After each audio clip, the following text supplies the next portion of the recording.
Septum piercings, pros, cons, advantages, disadvantages, 5 of each.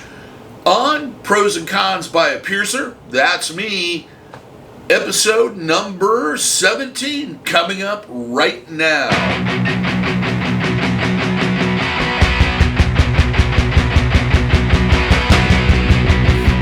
For those that are new to the channel, my name is DaVo. I'm a professional body piercer and have been since 1994. I'm the owner and operator of the Axiom Body Piercing Studio located in Des Moines, Iowa, inside Skin Kitchen Tattoo. So when I talk to you about this, I'm talking to you with the expertise of performing this piercing thousands upon thousands of times and having clients heal it out numerous times over the years.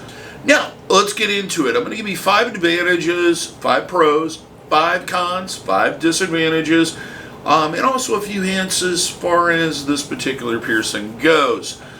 We're going to start with the advantages. Let's start with the positives. So with the pros, number 1, has a long history of healing correctly with little or no issue. This piercing is not something new. Many ancient cultures have done this piercing for thousands of years. This is not something new and groundbreaking or what have you.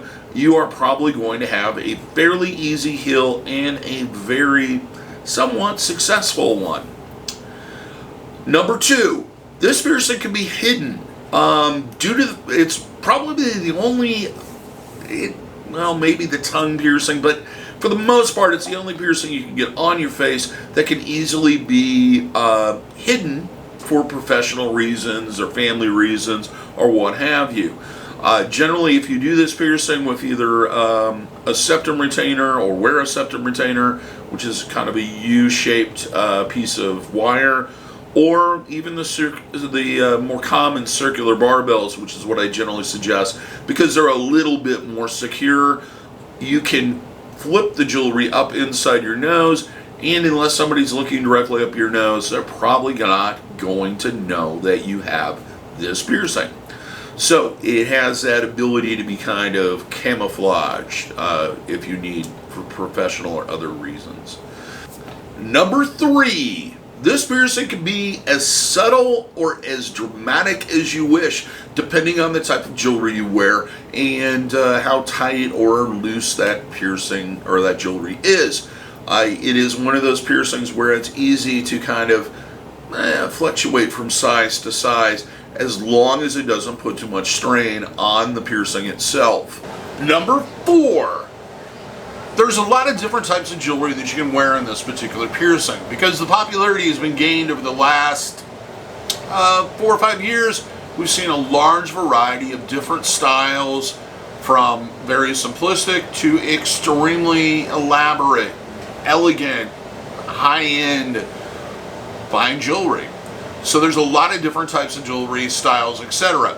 The other thing with this piercing is it lends itself to pretty much every style of jewelry that you could possibly imagine. Whether it be circular shaped, curved, or straight, they can probably be worn in this piercing. Yeah. Number 5. This piercing doesn't affect sleep as much as other facial piercings and ear piercings do.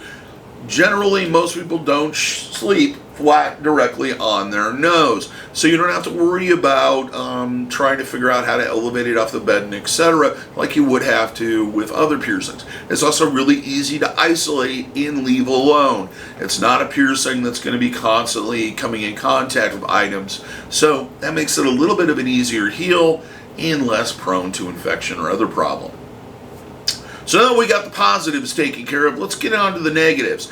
5 cons. Number 1, nobody's nose is perfectly straight. Placement of this piercing can be a bit on the difficult side for that reason. I don't know how many people have come in and just assume that their nose is perfectly straight. We do the piercing based on their anatomy, and it ends up being a little bit this way or a little bit that way. So we generally have to try to kind of fluctuate that when we pierce it to try to give it that even look. Also, the wider the jewelry is, the more a little bit offside it's going to be. Expectations, having that possibility and knowing that moving in is a good idea, because I think a lot of times people have this perception that everything's a straight line, and it really isn't.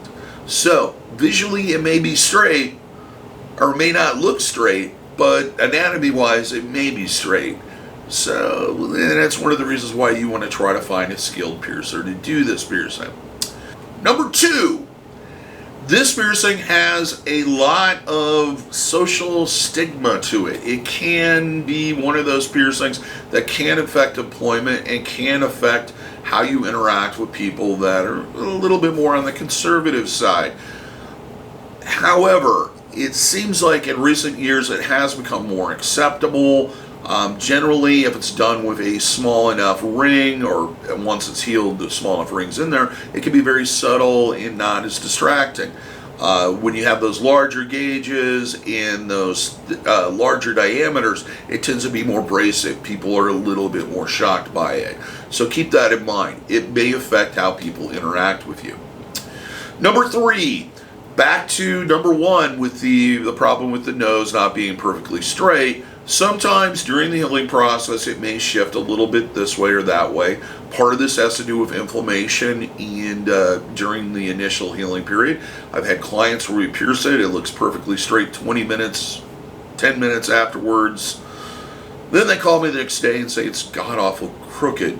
And the reason is because that inflammation is pushing those 2 plates and squeezing on them and moving the jewelry in different directions than what we want it to be. Sometimes it will heal in this way and will require in those final stages of healing to cause a little bit or add a little bit of pressure one way or another to kind of help straighten it out. Number 4, cannot be removed during the healing process. A lot of people may have some sporting event, medical problems, something that's going to require them to remove the jewelry. And it's important that you understand that once that jewelry's in there, it needs to stay in for a considerable length of time, especially during the initial healing period, which can be anywhere from 2 to 4 months. But even after that, if you remove it for any period of time for more than a couple minutes to replace the jewelry, you're risking that piercing closing. So if you have any type of activities that are coming up that are going to require you to remove the jewelry, it's best to wait until those activities are done. Number 5, the consultation, the part I would tell you if you came in to get this particular piercing. First off, you're looking at an average healing time of anywhere from 2 to 4 months, during which time I'm going to suggest that you do hot compresses or more preferably soaks for 10 minutes twice daily with warm water and sea salt. Also, at least once a day, cleaning the area with an antimicrobial or germicidal soap. If you feel like you've contaminated it, maybe a second time. Cross-contamination prevention. Common sense things: wash your hands when you handle it, no oral contact, no exchange of bodily fluids, keeping your environment clean, clothing, bedding, towels, not submerging the piercing in bodies of water you can't control the quality of, which means no swimming. Keeping pets away from it. Don't let them sleep in the bed with you.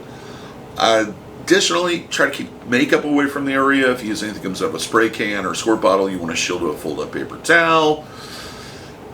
And I'm going to advise you about what I talked about earlier about everybody's nose not being perfectly straight, and to make sure that their expectations are on par with what reality is.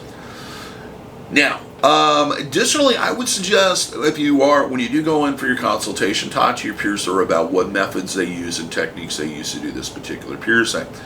Personally, I have done thousands of these, and for me personally, having the client laying back there on the table with their head back over the edge of the table so that I can look straight down into their nostril to mark the piercing and then perform the piercing is, for me,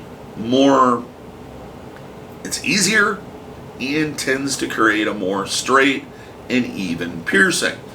As far as techniques, there's a lot of different schools of thought on that one. Personally, my method is to use a needle receiving tube opposed to using forceps.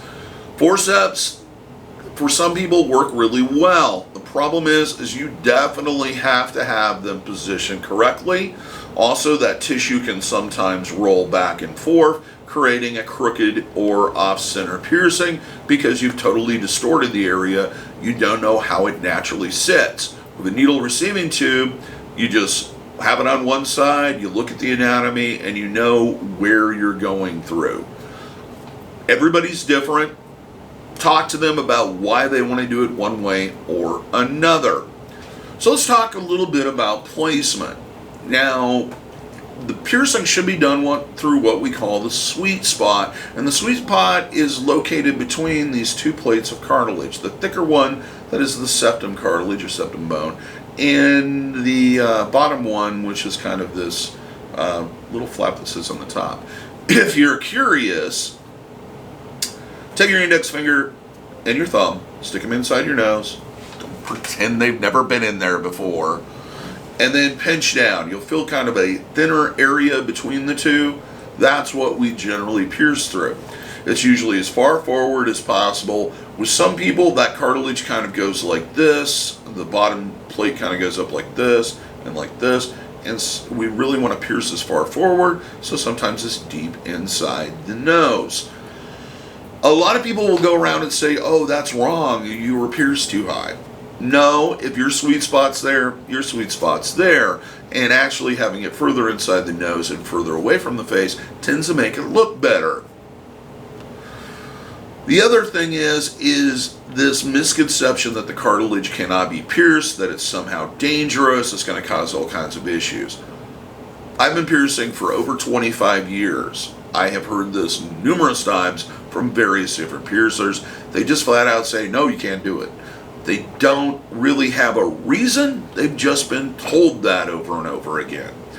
Occasionally, because that sweet spot is so small, some of that cartilage will be pierced. Does it cause issues? Usually not. If you've been pierced high and you're worried that it is in the cartilage, but it seems like it's healing fine, leave it alone. There's no reason to remove the jewelry. You may see a longer healing period if it is in the or if it is above the sweet spot. You might see possibly more pain during the piercing itself. Other than that, usually it doesn't cause a lot of issues. If someone has some factual proof or can tell me exactly why it should be done, please post something in the comments section below. Because if you can point to some research or some definite reason, I would love to read it. Because I haven't found it yet. And I've been looking for a long time. So, I hope this gives you enough information to decide whether or not this piercing is right for you. If you have any additional questions or you'd like to add to the conversation, please leave a comment. I usually answer the comments if I have time. I'm happy to do so, and even if you disagree with me, I'd like to discuss that further. If you like the video, give us a thumbs up. If you would like to see more of these in the future, please subscribe, hit the notification bell if you want to see them. Make sure you don't miss one of them. I'd be annoyed constantly by notifications. Have at it. We post usually about 3 to 4 videos a week on covering body piercing and tattoos, so you might enjoy them. Other than that, thank you for watching. Good luck healing your piercings, and have great piercing experiences. And if you're in the Des Moines, Iowa area, I hope to see you for your piercing needs in the future.